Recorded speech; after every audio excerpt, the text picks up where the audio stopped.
In the name of Allah, most gracious, most merciful, praise be to Allah, the Lord of the world, and pleasing be upon all this Prophet and upon the last of the Prophet and Messenger Muhammad and upon his family and his company and those who follow them with diligence up to the day of judgment. I'm going to talk about diabetes and neurology, more specifically neurological complication of diabetes.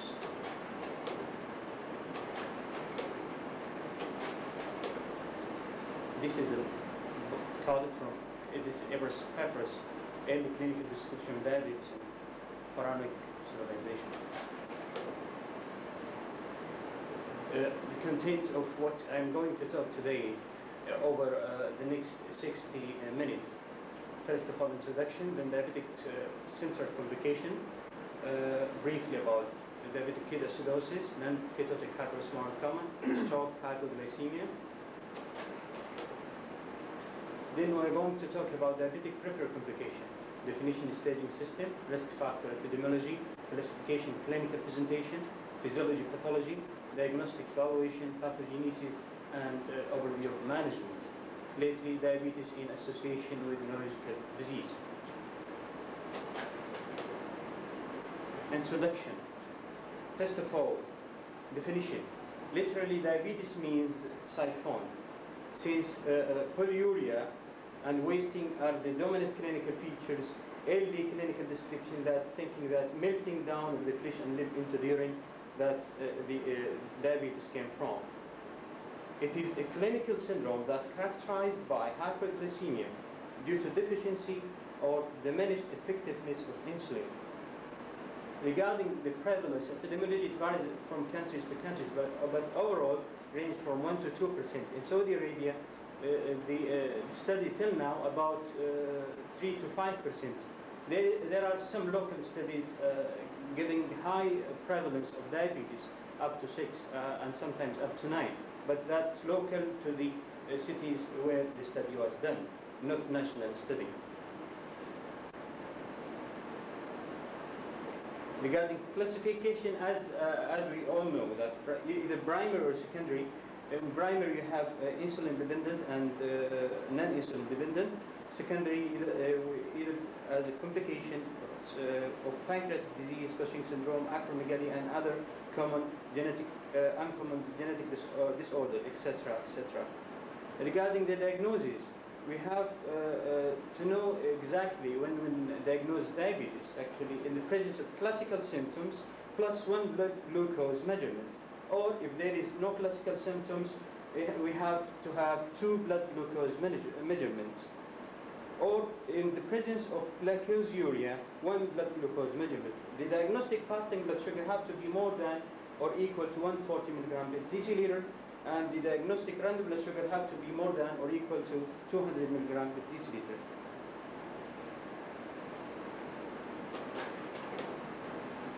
We have either central complication or peripheral complication. Diabetic ketoacidosis.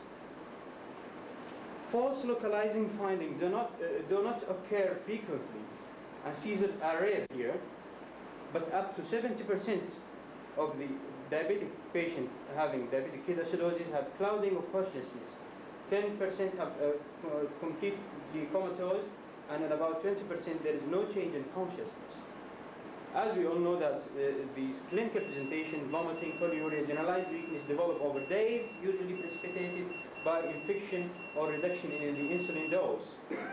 Glucose level and serum pH and osmolarity do not correlate with the level of awareness, but reduction in CSF pH correlate with the depression of the sensorium and affection of the cloudiness. Autopsy studies in some study reveal some diffuse cerebral edema in these patients.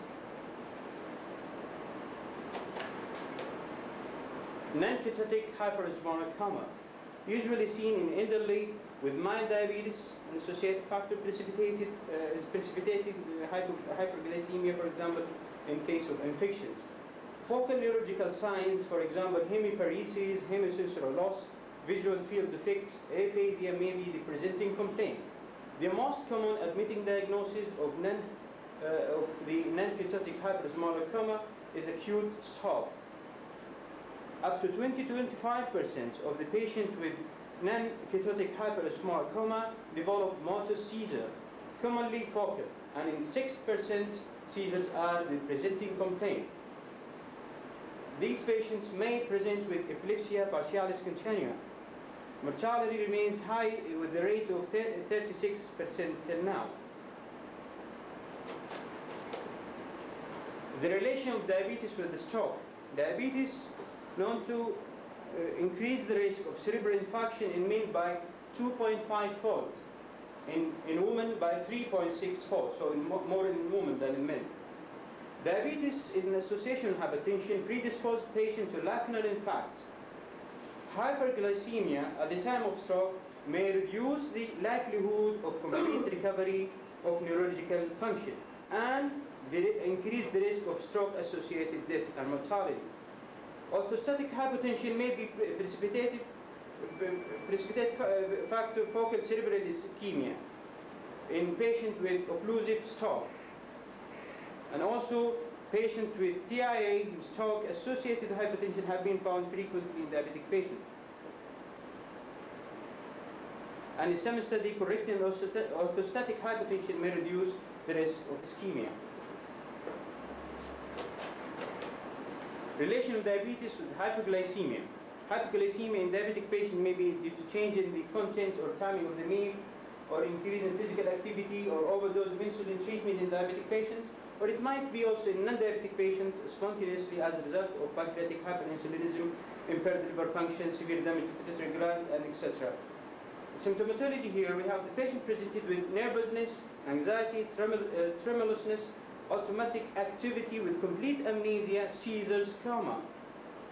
Autonomic symptoms started with lightheadedness, sweating, nausea, vomiting, pallor, palpitation, pericardial oppression, abdominal pain and hunger.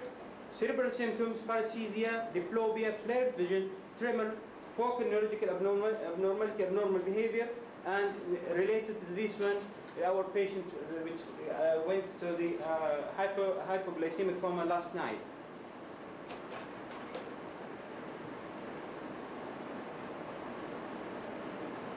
Sorry. Also related to hypoglycemia, there is sometimes episodic confusion of normal behavior may simulate complex partial seizure. Although generalized or partial seizure may be a common manifestation of hypoglycemia, hyperinsulinism only rarely causes epilepsy. EEG abnormality during hypoglycemia sometimes be manifested by focal or widespread dysrhythmia. What about central nervous system pathological change in diabetes? Actually, the term diabetic encephalopathy was coined in 1950s. Profound prolonged hypoglycemia was documented to have damage to central nervous system. But whether hyperglycemia itself can cause immediate CNS damage, it is not clear. Because the results until now obtained from diabetic subjects are being conflicting. Cerebral infarction accounts for the majority of central nervous system damage in diabetic patients. And there is also degeneration of cortical neurons in some of the patients. Sometimes there is edema of granulocellular of cerebellum, degeneration of mesencephalic melanin-containing neuron, and sometimes diffuse degenerative changes, commonly with pseudocalcinosis or atrophy of dentate nucleus of cerebellum. This is made especially with juvenile onset diabetes.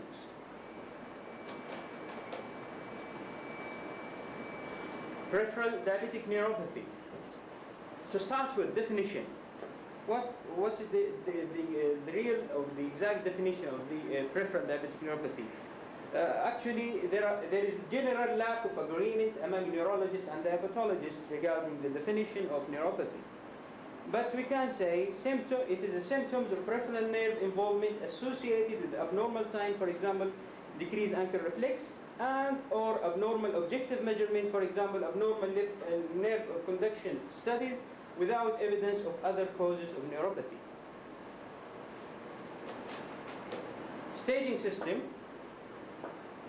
The staging system I quoted here that's proposed by DEC. They said stage 0, no neuropathy, no symptoms, and fewer than 2 abnormality on testing.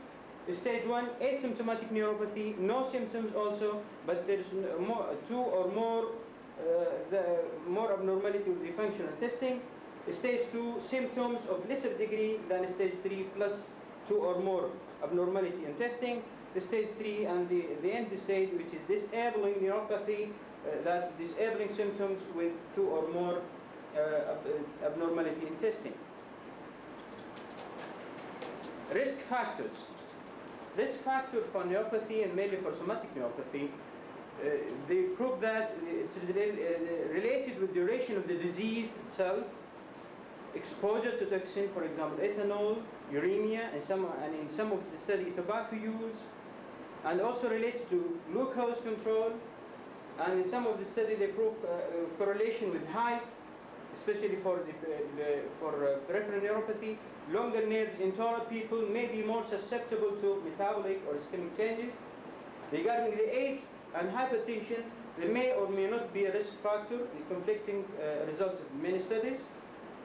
Regarding the sex also, but some studies show more preponderance in males, and that could be explained by alcoholism, which is more in men. Genetic predisposition for diabetic neuropathy were not confirmed recently, but one recent study confirmed that genetic predisposition for development of autonomic neuropathy in families of subjects with type 1 diabetes. Epidemiology. Actually, the prevalence of neuropathy in diabetic patients is unclear because of inconsistent definition. But in some of the studies, they said that 62% based on subjective complaints. So the prevalence of neuropathy reach up to 62% based on subjective complaints, and 55% based on the signs, and it may reach 100% based on motor conduction velocities. And also it increases with the duration of the illness. It tends to be around 8% at the time of diagnosis, and about 50% after 25 years of diabetes. This is the increment or increase in the annual incidence and prevalence of diabetic neuropathy. The suspended column shows decrement in the number of subjects over the time. Despite the fundamental differences in the pathogenesis of insulin-dependent and non-insulin-dependent diabetes, the prevalence of diabetic neuropathy is similar, and also it occurs in secondary form of diabetes. If there is a good animal model for diabetic peripheral neuropathy, the final conclusion for the time being, it is no one ideal model for diabetic neuropathy till now. Peripheral diabetic neuropathy, classifications.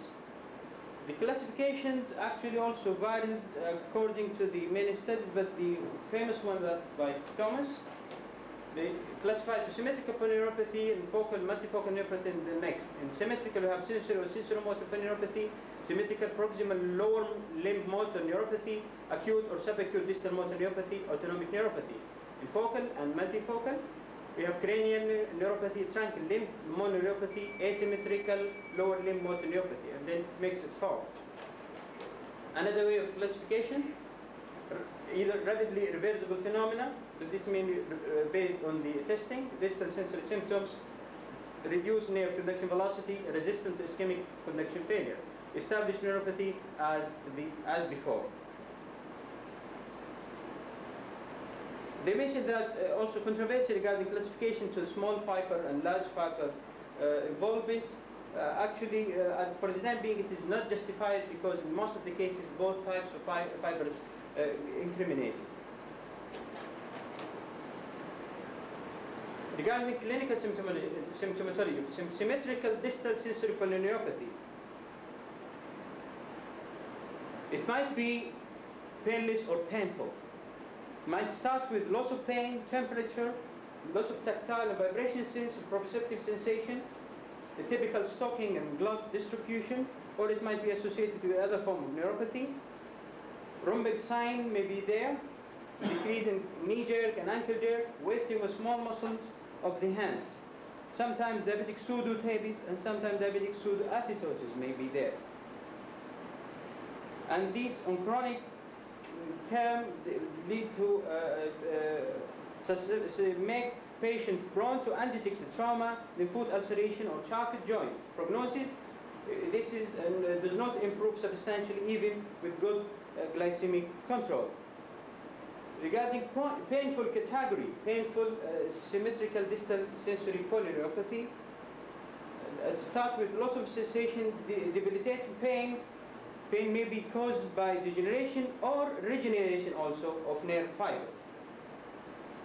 Slow, progressive tingling, burning, cramps, frank pain, shooting, sometimes tearing, and they relate that pain may be due to decreased pain tolerance by interference with endogenous opiate receptors, and sometimes depression associated with the case may be contributing factor. This is a slide showing diabetic gangrene. Diabetic neuropathic cachexia or acute painful neuropathy.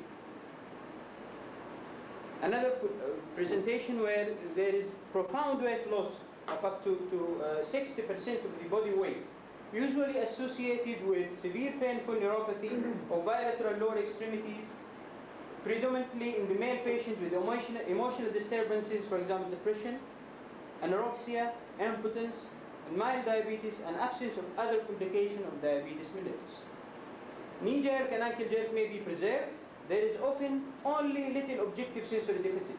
Certain subjects have very warm leg and distended veins.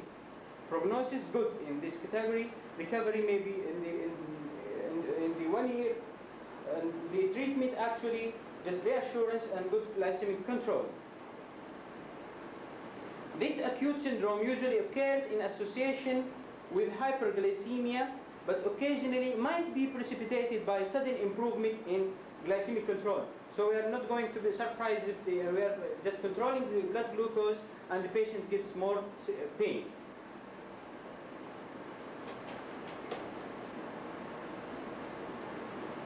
This is the obvious venous congestion here and in acute painful diabetic polyneuropathy. And this is another slide actually seeing the thermograph showing the increase in the temperature sensation in the diabetic compared to the non-diabetic patients. Proximal motor neuropathy or diabetic hematrophy. This is a differential diagnosis, maybe in myopathy sometimes, but it starts actually as a subacute onset of weakness of the hip and thigh muscles associated with pain, severe unilateral or sometimes bilateral of the anterior thigh muscles, associated with loss of ankle reflex and profound wasting of quadriceps muscles. Sometimes there is some patients having upgoing tooth bilaterally. Fibrillation, fasciculation may be there. Commonly there is history of weight loss, poor diabetic control. The pattern of weakness suggests lumbosacral plexus pathology, but EMG suggests both nerve roots and distal nerve involvement. The spontaneous improvements occur within a matter of months to years, or up to 3 years, especially after good glycemic control. Recurrence tend to be high in these categories, it reaches up to 20%.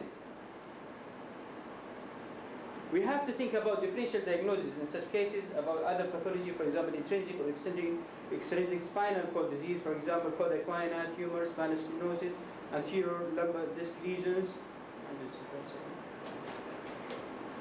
This is obvious wasting of the buttocks in diabetic hematrophy.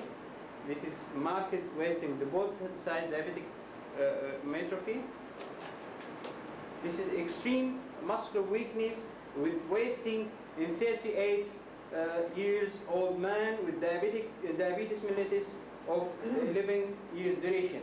But the diagnosis came to be Charcot-Marie-Tooth disease. Diffuse motor neuropathy. Commonly in older patients, usually non-insulin dependent, it's presented with severe generalized muscle wasting and weakness, often with mild hyperglycemia, perhaps indicating widespread vascular disease. Recovery is often poor, except if it was associated with hyperglycemia.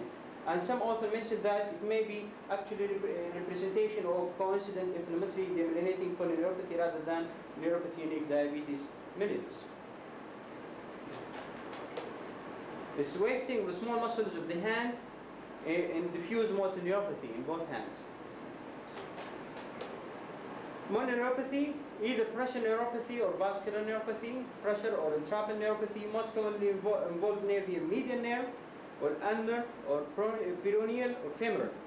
If the median or ulnar nerve affected, this presentation usually develops gradually, in contrast to peroneal and femoral, which is presented by acute presentation. These pressure neuropathy actually most of the time not related to duration of the illness or diabetic control. Usually reversible. Symptoms of carpal tunnel syndrome, this is special for the median nerve, tend not to respond as satisfactorily to surgical decompression in diabetic as in non-diabetic patients. There is another syndrome, that is the syndrome of painful diabetic thoraco-abdominal neuropathy. It is very important differential diagnosis of cardiac or gastrointestinal diseases, usually in the 5th or 6th decade of life. 2/3 of these patients have a history of antecedent weight loss, depression, constant burning pain in thoracic or abdominal dermatomal distribution. It is self-limited with good recovery.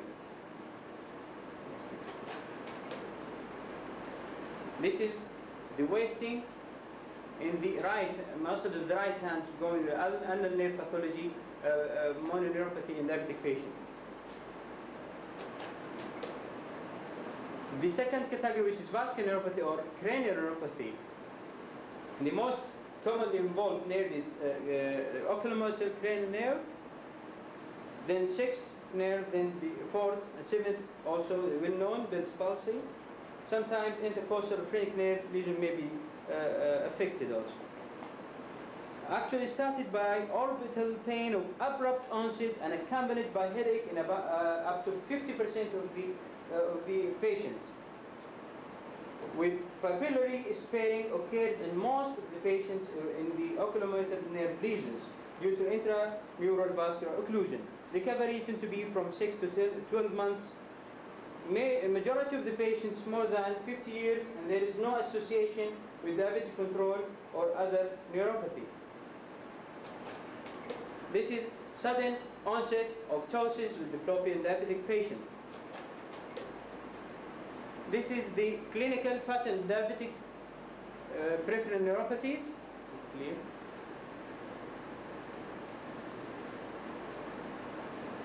Just that from the monograph. Yes. Sorry, that's like. Yes. It's that Meta's monograph or the one by Epidemiology. From the diabetes textbook, diabetes 93 textbook, yes, special for diabetes. Justin. Pardon? Justin. Which edition? We have the 3rd edition, there two volumes actually. Yeah. 2 volumes. Comparing the chronic insulosensory neuropathy with acute painful neuropathy and proximal motor neuropathy, diffuse motor neuropathy, and other mononeuropathies. As I mentioned previously, this is a summary of the clinical presentation.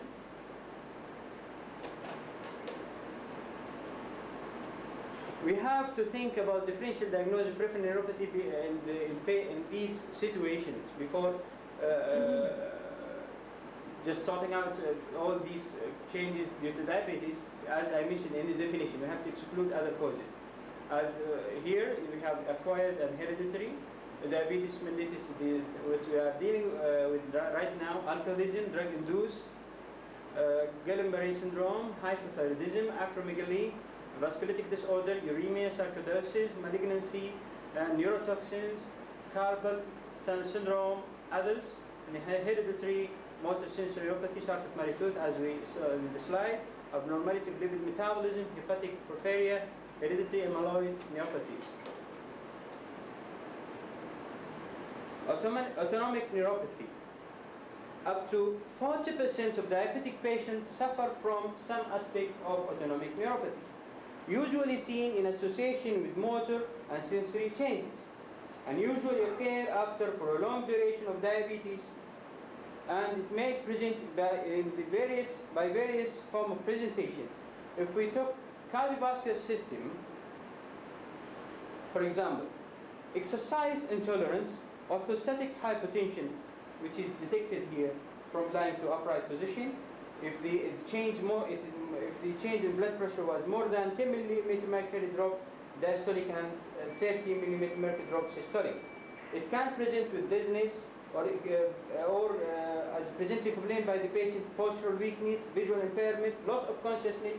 Many drugs worsen postural hypertension. We have to think about them. For example, antihypertensives, diuretics, tricyclic antidepressant, phenothiazines, vasodilator, nitrate, and insulin itself. Treatment advice regarding the change of position from lying to standing position. Sometimes elastic stocking and anti-gravity suit may be beneficial to the patients, or increasing the sodium content in the diet. Fludrocortisone is the treatment. Sometimes they use metoclopramide, indomethacines, or H1, H2 antagonist.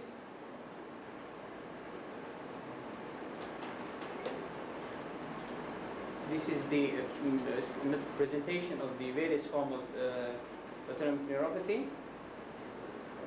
Also, regarding, as we mentioned, the orthostatic hypotension in the cardiovascular system, it may be presented with resting tachycardia, cardiac denervation syndrome, painless myocardial infarction.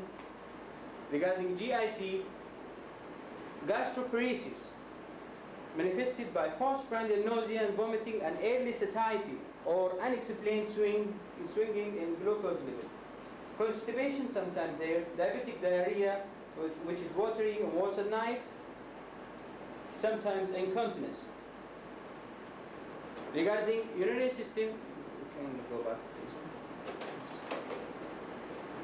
urinary system may be presented with recurrent UTI, weak stream, straining, hesitation of urination, sensation of incomplete emptiness, and sometimes overflow incontinence, and severe form of these changes is renal failure. The proper treatment is frequent voiding, abdominal compression early, then intermittent catheterization, appropriate antibiotic for infection. There is also in urogenital system, the genitourinary system, which is the most important or commonly we are facing in the clinics. In the female, decreased vaginal lubrication, dyspareunia, decreased orgasm. In male, impotence is common. We have to exclude other causes of impotence in these cases, for example, medication, trauma, and hormones. And treatment according to the etiology. So, estrogen vaginal cream is beneficial for ladies, and sometimes using for impotence penile prosthesis, vasodilator, hypovarine, phentolamine injection, sometimes mechanical flow pressure device. Retrograde ejaculation is another complication of genitourinary manifestation of autonomic neuropathy. Counter-regulatory system also impaired in autonomic neuropathy. In acute hypoglycemic state, glucagon and epinephrine maintain glucose level by glycogenolysis and gluconeogenesis. Impairment of this mechanism caused by autonomic neuropathy will lead to prolongation of hypoglycemia and worsening of the clinical state of the patients and coma. Hypoglycemic unawareness, this is very important. Normally, hypoglycemia first cause an asymptomatic parasympathetic response with a little decrease in heart rate and mild hypertension, followed by sympathetic activation with recognized symptoms of hypoglycemic awareness. But in the lesion, or if there is involvement of autonomic nervous system, these symptoms will not be manifested, and this is dangerous regarding this situation.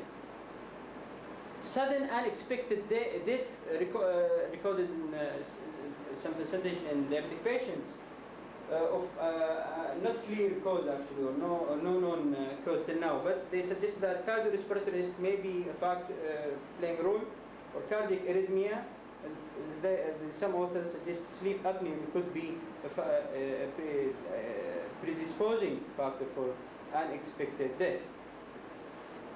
Any diabetic patients actually, by the way, is potential risk for anesthesia, and also potential risk in case of severe respiratory infection. Regarding sweat and sodomotor system, dry lower body and moist upper body. Post-gustatory nocturnal sweating. Sometimes diabetic patients present with drenching sweat, particularly in warm weather. Regarding papillary changes as manifestation of autonomic neuropathy, decreased resting diameter, loss of spontaneous oscillation, fails to dilate quickly in the dark. Prognosis regarding involvement of autonomic neuropathy in diabetic patient actually. There are some signs poor prognosis. For example, orthostatic hypertension, gastroparesis, impairment of counter-regulatory mechanism. But by and large, presence of diabetic autonomic neuropathy increase the mortality risk in diabetic patients up till 53% after 5 years after diagnosis, mostly due to renal failure. Yes. This possible sequence of therapy changes: sweating and vasomotor disturbance in the feet, followed by impotence, bladder problem, then heart rate abnormality, then postural hypertension and gastrointestinal complications. What treatment has caused this reaction? This is insulin-induced fat hypertrophy. Insulin neuritis could be a complication also in patient-related diabetes. What is the pathology of human diabetic neuropathy? Is it demyelinating, axonal, or both? This study accentuated axonal loss of myelinated and non-myelinated nerve fiber is the salient pathological changes, and it is thought to be due to more proximal ischemic multifocal lesions, presumably caused by vascular abnormality. Although segmental and paranodal demyelination can occur, it is seldom a striking feature, and it is not clear whether the demyelination is the primary or secondary type. It is thought to be due to removal of glycosylated myelin protein recognized by macrophage. Axonal regeneration is prominent in nerve biopsy from patients with chronic sensory motor neuropathy. The nerve fiber loss involves both small diameter and large diameter fiber. Some authors suggest that diabetic neuropathy and inclusion of diabetic neuropathy in the differential diagnosis of demyelinating neuropathy is not justified.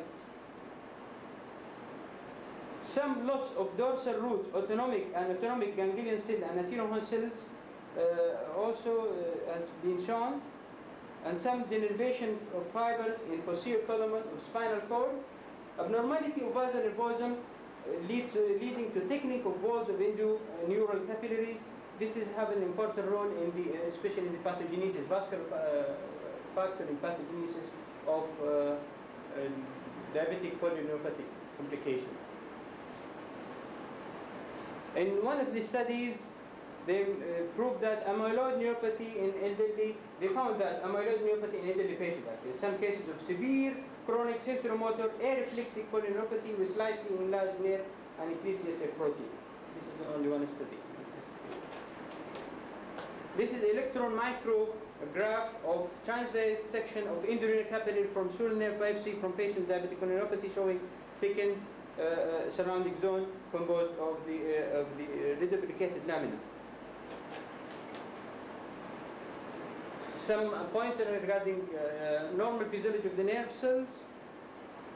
So you can pass this because of the time, please. The generation and propagation of nerve impulses through neurons are caused by sequential disruption of membrane potential, which in resting state maintain a negatively charged cytoplasm. This membrane potential is maintained by energy-dependent mechanism by ATP through ATPase. Large peripheral myelinated fibers are unique in their conduction properties in that they propagate action potential from one node parameter to another, saltatory conduction, and this will increase the speed of transmission. Once the impulse reaches the terminal ending of axon, as we know, the neurotransmitter release according to the nerve fiber with a sympathetic, parasympathetic, pre or post ganglionic. Some points regarding diagnostic evaluation of diabetic neuropathy: nerve conduction velocity, distance between 2 points, for example, wrist and elbow, divided by the difference in the millisecond between the response to the peripheral stimulus and those 2 points. But it only assists myelinated fiber, which is constitute about 25% of peripheral fiber. Electromyography measures large fiber motor neural recruitment during voluntary activity as well as fibrillation in the denervated muscle at rest. It might be more sensitive than nerve conduction study in detection of early nerve cell dysfunction. Evoked sensory potential, which provide a measure of fiber number according to the visual evoked or auditory or somatosensory. F-wave latency. The F-wave and H reflex, actually F reflex and H reflex, these are late responses in nerve conduction velocity. The stimulation of nerve motor, nerve fiber, we can see the next class, please. Yes. So, stimulation of the peripheral motor nerve fiber causes electrical impulses, either proximal or distal. Proximal or distal. Proximal we call it antidromically, and distal, which is orthodromically. If it's antidromically, and also in the same motor nerve fiber, we call this one F reflex. If it's no other way around, through this one, the sensory nerve fiber, we call it H reflex. The F reflex or F wave latency is stimulation of the efferent motor fiber in a manner that causes antidromic action potential. After entering spinal cord, the action potential retained in the normal efferent motor pathway. The time between the recorded stimulus and retaining potential is known as F-wave latency. It is very sensitive index of nerve function.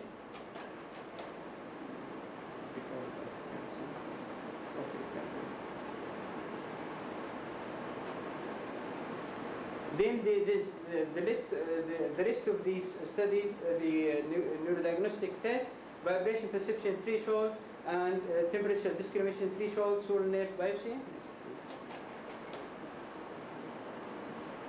Neurophysiological changes in diabetic patients.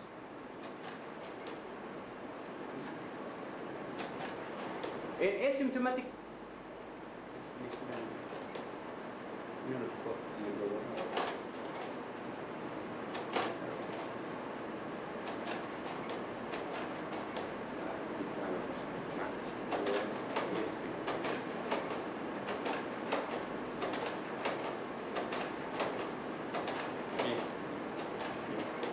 neurophysiological change in diabetic patients. In asymptomatic diabetic patients, there is the decrease in nerve conduction velocity, motor and sensory. Sensory nerve action potential are of diminished amplitude. Diabetic nerves are abnormally resistant to the conduction failure normally caused by ischemia. Abnormalities are greater in sensory than motor fibers and in lower limb more than upper limb. The reduction in motor conduction velocity is mild or moderate. But if it's severe, this will raise the suspicion of chronic inflammatory demyelinated polyneuropathy or hereditary motor and neuropathy or other causes. Short latency somatosensory evoked responses may be delayed, indicating pathology in the spinal roots, dorsal column, or both. EMG shows denervation of the affected muscles in the patient with focal nerve lesions or proximal lower limb motor neuropathy, and sometimes in distal muscles in diabetic sensory polyneuropathy. Diagnosis of autonomic neuropathy according to the system involved, but the most important and feasible is that assessment of cardiovascular autonomic function test. By seeing the response of heart rate, response to the Valsalva maneuver, to standing up, to deep breathing, and blood pressure responds to standing up and to sustained hand grip. Normally, heart responds to the Valsalva maneuver. While straining, the blood pressure decrease and heart rate increase. After release of strain, blood pressure increase and overshoot its resting value and heart rate slows. With autonomic damage, blood pressure slowly retains to normal and no overshoot and no change in heart rate. Heart rate responds to standing up. Normally, heart rate will increase maximally at 15th beats after standing and followed by relative bradycardia, which is maximum at 30 beats. With autonomic damage, no change in heart rate. And also heart rate responds to deep breathing. Normally increase heart rate with inspiration, decrease with expiration, with maximal variation at respiratory rate of around 6 breaths per minute. This is what we call respiratory sinus arrhythmia. But with autonomic damage, no such variation. And also blood pressure response to standing up reveal postural hypertension, as already mentioned before. Blood pressure response to sustained hand grip. Normally there is sharp increment in blood pressure, but in these patients there is slow increment or there are no changes.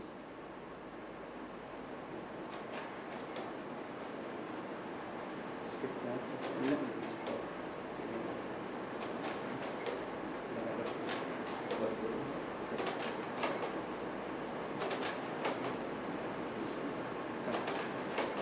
Pathogenesis of peripheral neuropathy, let's go quickly. Vascular abnormality, thickening of capillary basement membrane of muscles. Actually, what's the initiating factor? They tell back it might be formation of advanced glycosylated end product. Maybe this is the initiating factor for vascular abnormality. But a lot of changes happen actually. Endoneural microangiopathy, increase in endothelial proliferation and capillary closure, fiber loss increase from proximal to distal nerve, increase in endoneural albumin, and in decrease in endorenal blood flow and oxygenation, and this leads to hypoxia. This is the abnormalities of vascular changes, abnormalities of metabolic, and others. Regarding metabolic, actually there is two important mechanisms. The first one, that the long-term hyperglycemia will lead to decrease in myoinositol concentration with the peripheral nervous system. Next one.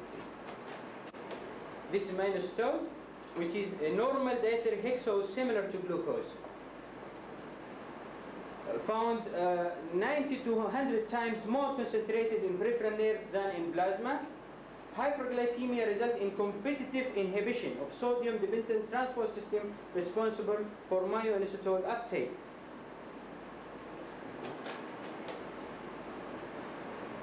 Polyol pathway, glucose by aldose reductase, giving sorbitol by sorbitol dehydrogenase fructose.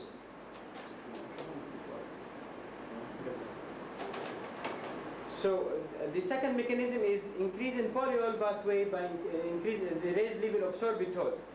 But many studies prove that aldose reductase inhibitors that act here in this stage, in spite of that, it will decrease sorbitol level, but it is not accounting for the clinical improvement. They said these have to be related to the previous mechanism, which is related to myoinositol mechanism, and aldose reductase inhibitors have another effect that prevent reduction of myoinositol concentration, but by unknown mechanism. This is the diagnostic representation of the pathogenesis and summary. Hyperglycemia with enhanced aldose reductase dependent reaction, polyol pathway, and the second one is competitive inhibition myoinositol uptake through ATPase system. And in the third one, glycosylation of cellular protein itself can cause nerve cell damage.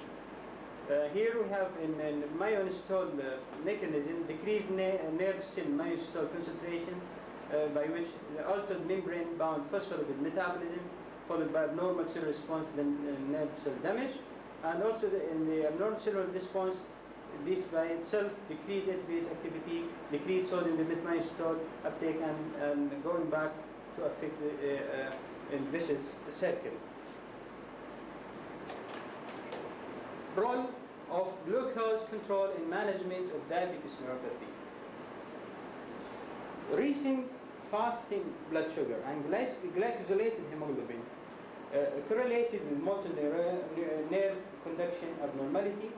Glycosolated hemoglobin alone correlated with sensory dysfunction, autonomic dysfunction. These lead to the conclusion that glucose control may have a role in possible prevention or treatment of diabetic neuropathy. These suggestions strengthened by some study and attenuated by some study, but what is the evidence for these conclusion? Actually, the evidence of that controlling hyperglycemia is a cornerstone in management of this neuropathy came from many studies. First of all, neuropathy was commoner in poorly controlled individuals. This is from the start. Secondly, assessment of neuropathy before and after starting diabetic treatment shows minor improvement in nerve conduction velocity and reversal of resistant ischemic conduction failure. But neither of these phenomena is known to be related to later development of neuropathy. The third point is that untreated non-insulin diabetic patients show close correlation with nerve conduction velocity with plasma glucose and glycosolated hemoglobin level. The next point is that nerve conduction velocity and vibration sensitivity threshold improved after 8 months of continuous subcutaneous insulin compared to the standard insulin in insulin-dependent diabetic patients.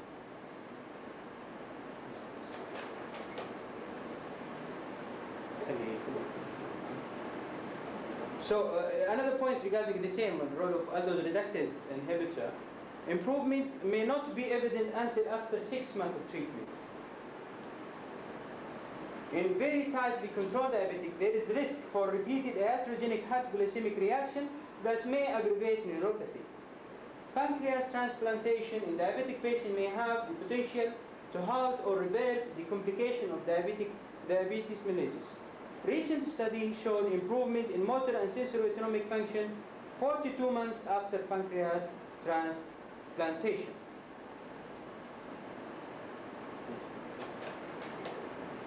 Dietary supplementation of myoinositol, alpha-aminolenic acids, the recent studies show no benefit actually.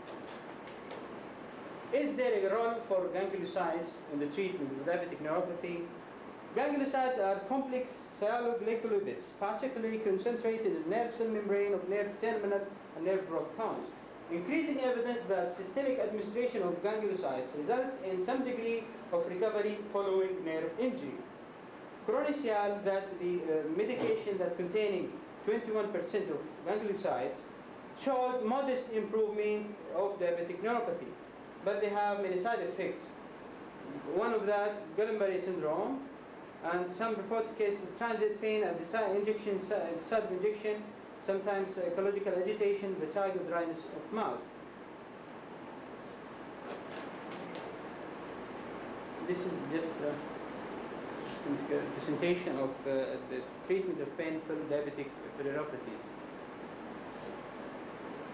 Actually, in painful diabetic neuropathy, up to 10% of diabetic patients have pain associated with their neuropathy.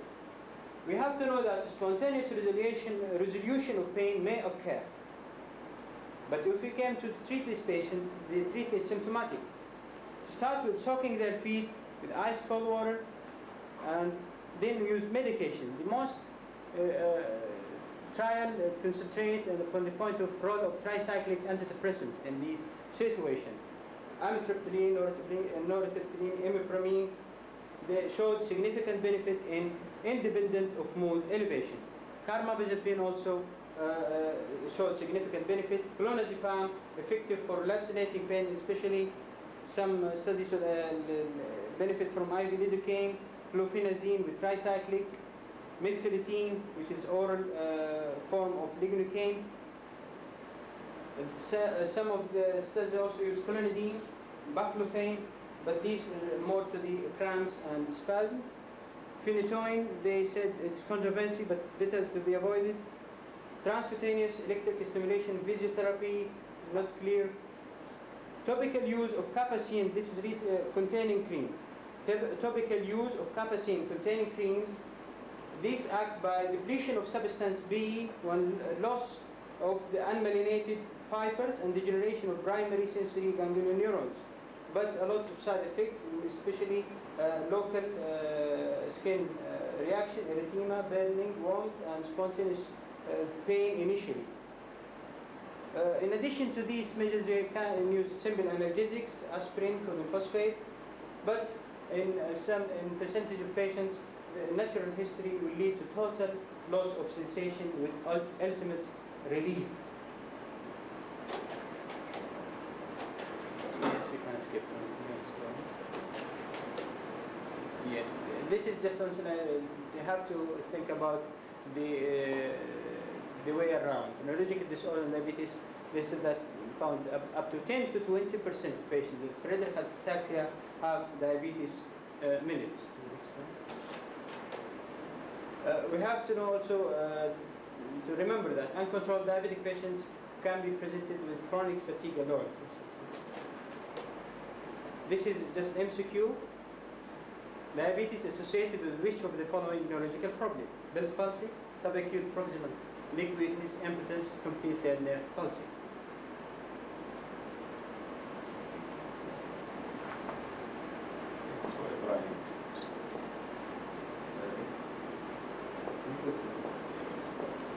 True and false. Bell's palsy. We'll start from number one. Bell's palsy, we mentioned already. True. Okay. Subacute proximal leg weakness. True. Impotence. Complete third nerve palsy. Again, this is the question that many of us read. These are bad questions. Definition of Bell's palsy says it's impact. Yes. Yes. Superficial and partial. So that's what we say is a bad question. Idiopathic. Second is, you said somebody talks my leg. The position of the leg is the knee to the ankle. Yes. So at the back, and this is all families now that we're going through all these rules.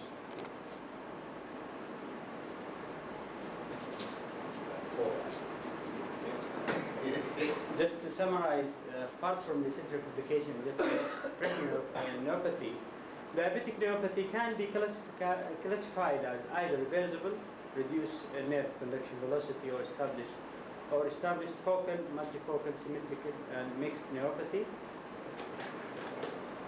The epidemiology of diabetic neuropathy is unclear because of inconsistent definition of what constitutes neuropathy. Frequencies of 10 to 100% of patients affected have been reported. Nerve biopsies shows axonal degeneration and regeneration, demyelination and remyelination, and the abnormalities of the vasa nervosa, capillary closure, is correlated with the severity of neuropathy. Neurophysiological studies shows reduced motor and sensory nerve conduction velocity and resistance to ischemic conduction failure. The pathogenesis is still uncertain. Metabolic factor maybe predominates in early disease and vascular factor at a later stage and in focal neuropathy more. In experimental diabetic neuropathy, a possible metabolic mechanism involves hypoglycemia-induced sorbitol accumulation, myoinositol depletion, reduced sodium-potassium ATPase activity, and increase in intracellular sodium levels. The importance of non-enzymatic glycosylation of axonal proteins and changes in exoplasmic transport is uncertain. Diabetic peripheral neuropathy may present as several syndrome which often overlap. Chronic insidious sensory neuropathy causes progressive development of unpleasant sensation, often with pain and in legs and feet. Muscle wasting and autonomic dysfunction are commonly associated. This form is common and usually unrelated to glycemic control. Acute painful neuropathy and diabetic amyotrophy both cause sudden onset pain in thighs and or legs usually unilateral in hypertrophy associated with severe muscle wasting and occasionally profound weight loss. There is little objective sensory loss. These often begin during period of hypoglycemia and may improve with strict control. Diffuse motor neuropathy presents as severe generalized muscle wasting and weakness, usually without pain or sensory loss. It commonly affects older non-insulin dependent diabetic patients. Recovery is usually poor. Focal neuropathies are probably due to pressure damage, especially the carpal tunnel syndrome, which usually responds poorly to surgical decompression. Or vascular damage, for example, third nerve palsy, which is often painful, sometimes associated with hypoglycemia, and may recover with improved control. Other coexistent and potentially treatable causes of peripheral neuropathy must always be excluded. Peripheral nerve function can be assessed adequately by routine physical examination. Specialized tests for diagnostic difficulties and research applications include electrophysiological measurement of sensory and motor nerve conduction, determination of vibration and thermal discrimination, threshold, and sural nerve biopsy. Painful symptoms in diabetic neuropathy may respond to improved glycemic control. Simple analgesia and tricyclic drugs, other agents, for example, phenytoin, carbamazepine, mixolantine, are sometimes effective. Up to 40% of diabetic patients, as we mentioned prior, show some of this autonomic dysfunction, but only few have symptom autonomic neuropathy. Autonomic neuropathy may evolve through defects in thermoregulation and sweating in the legs, followed by impotence and bladder dysfunction, to cardiovascular reflex abnormality. Late manifestations include generalized sweating disorder, postural hypertension, gastrointestinal problem, and reduced awareness of hypoglycemia. Symptomatic autonomic neuropathy carries a poor prognosis. Death is usually due to associated diabetic complications, especially neuropathy, but nephropathy, small mistake, but is occasionally sudden and unexplained. Autonomic dysfunction is best diagnosed by evaluating the cardiovascular reflexes. This reflex responses to various stimuli as a measured change in heart rate, Valsalva maneuver, deep breathing, standing up, and blood pressure response to standing up and sustained hand grip. These tests are simple, non-invasive, and can be performed in the clinic within 30 minutes. Computer programs are available to analyze these results. Other tests include measurement of pituitary function and papillary function and sweating, also to assessment of autonomic neuropathy. The most prominent symptom is postural hypertension, which is due to loss of mainly sympathetic reflexes. It is aggravated by antihypertensive agents, antidepressant insulin, and may respond to fludrocortisone treatment. Bladder dysfunction usually causes asymptomatic enlargement, but may cause overflow incontinence and recurrent hemorrhagic infection. Erectile failure is common in diabetic men, but is not always due to autonomic neuropathy.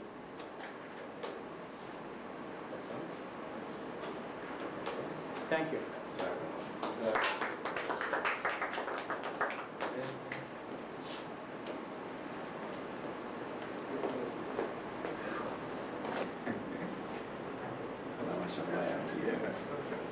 We are handicapped now.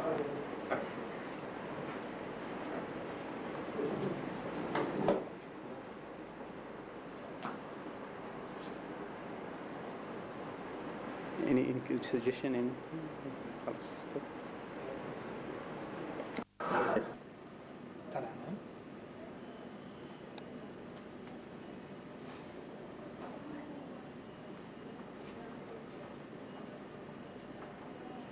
If you want this one, just wait. If you want the...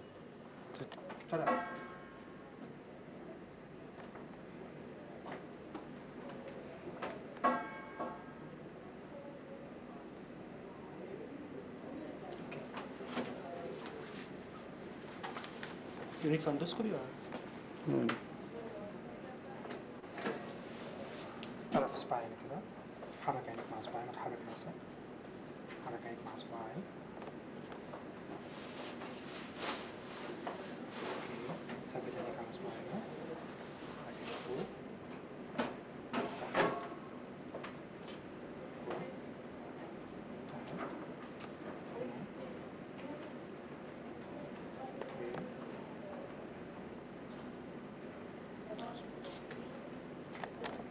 شوف يا عم عمر سوي كده. اوكي وهو الجيلة. اوكي افتح فمك اضغط على يدي. طلع هنا اوكي طلع هنا.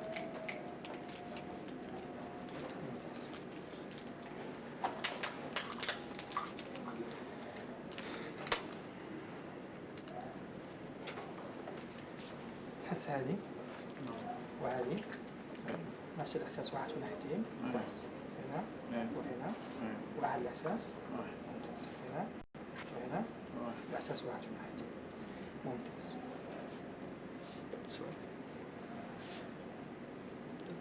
فكر عينيك بقوة جديدة مرة. اوكي ارفع كده فوق ارفع حاجبك فوق كويس ممتاز. قول اسنانك كده ممتاز. في فمك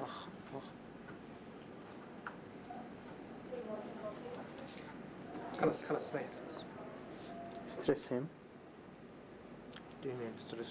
I mean, to Why? Lower, it's clear now.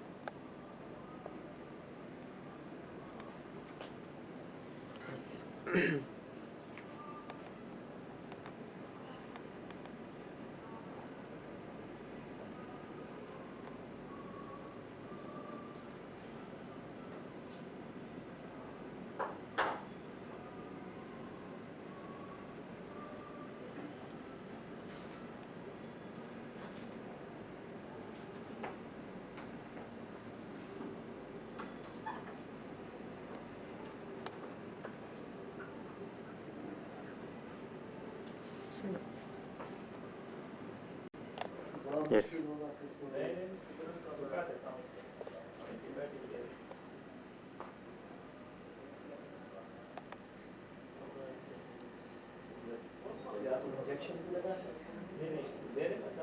बस दवाई दे रहे हैं कितना time लगेगा ये 2 हफ्ते तो होना चाहिए 2 हफ्ते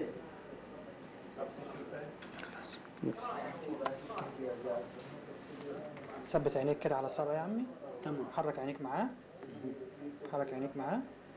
هنا مع الصوت كويس. هنا فوق تحت هنا تحت هنا كده فوق تحت. اوكي حرك عينيك معاي. حرك عينيك لا توريك تسهيل. جبتها؟ Yes. اوكي طلع هنا لا توريك تسهيل. ما تحرك راسك يا ابوي. اوكي اب تحت يا ابوي. فوق هنا يا ابويا. اوكي نسمع صوتك كده. تكلم كده. تحفظ قرآن؟ اقرا الفاتحة كده. اقرا الفاتحة. ايش الفاتحة يا ابويا. الفاتحة. بسم الله الرحمن الرحيم الحمد لله رب العالمين الرحمن الرحيم مالك يوم الدين إياك نعبد وإياك نستعين اهدنا صراط مستقيم صراط الذي على غير المغضوب عليه ولا الضالين. خلاص اضغط على يدي لتحت. اضغط بقوة. ممتاز. دف راسك للخلف. دف راسك لورا. اوكي الناحية دي كده بقوة. الناحية هذه هنا يا ابوي. اوكي ارفع كتفك فوق. لا وانت جالس ارفع كتفك فوق كده. طيب سوي كده فوق يا ابوي. لا ثبت نفسك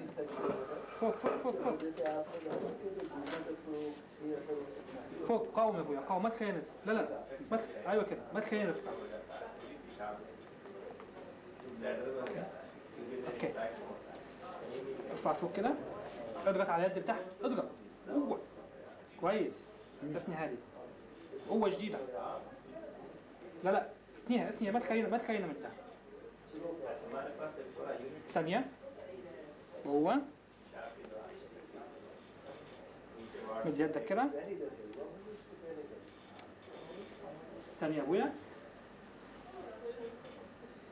مد يا ابويا. ارفع لي فوق. يدك فوق، يدك فوق، فوق فوق، يدك كده يا ابويا. الثانية. الثانية فوق. ممتاز. فتح صباعك. فتح كده يا ابويا صباعك. فوق، ارفع فوق فوق. فوق يا ابويا.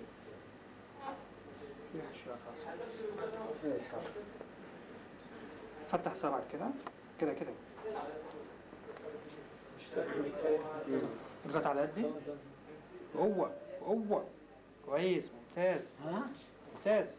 ارفع رجلك هذه فوق فوق فوق فوق فوق فوق فوق.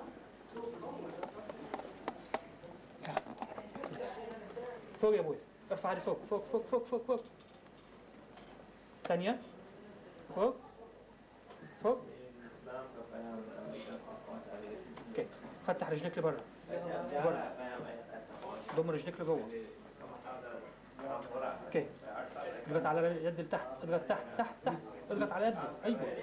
طيب مد رجولك امام. امام. امام يا ابوي.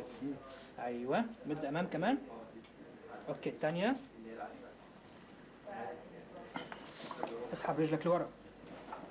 اسحب لورا. لا لا لا خلف يا عم. خلف. ايوه. الثانية. خلاص خلاص. ارفع القدم هذه فوق. قدم بس يا قدم بس. قدم بس. فوق فوق فوق. وش رجلك وش رجلك وش الرجل بس كده فوق. كده. ايوه فوق فوق فوق كمان. ايوه. ممتاز. ثانية. فوق.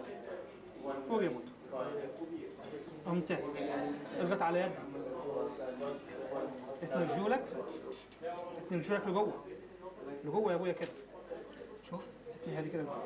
كده. ايوه كده. ممتاز. فتحهم لبره. فتح رجليك لبره.